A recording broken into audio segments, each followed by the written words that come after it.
Good morning, good morning, good morning, good morning everyone, all my followers and viewers. Good morning Philippines. Guys, ito po yung tinatawag na tamalis.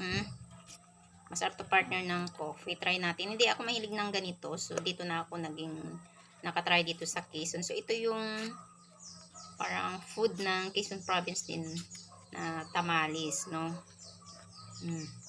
So tatry nga natin kung approve ba? Approve without thinking. Tabang pala guys. Dapat may sugar.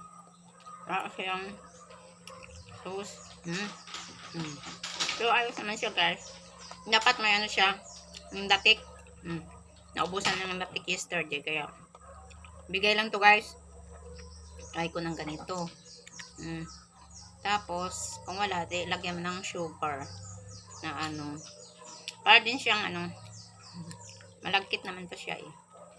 Tamalis nito ang pagkagawa dito. Tamalis daw. Sa aming version, parang suman. Iba lang kasi pagkagawa din sa ano namin.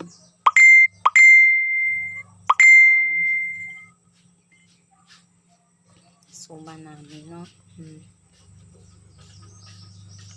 Ito siya guys. So parang simple lang. Ipapalutin mo siya. Ihalo-halo ng ano. Magawa din to guys eh. Kasi halo-haloin mo to. Tapos ibabalot pa. Para ka din nagsusuman nito. So tamales for Quezon province. Ito yung mga food nila, no? At saka yung best ay yung pansit habhab. Yun din ang common na pagkain sa lalawigan ng Quezon province. Pansit habhab, tamales, yung dunya, ano ba yun? Dunya aurora ba yun? Dunya aurora na food na ulam. At saka yung ano, parang ano ba yun tawag mo? Nakatry na ako noon. Kasi ang food noon nasa may branch doon sa Maynila. Sa may Malate, doon sa may Robinson. Harap ng Robinson doon. Masarap din yun siya, parang embutido ba yun na. Basta, yun ang mga food nila. Tsaka ano, pansit habhab. Masarap din ang pansit habhab guys.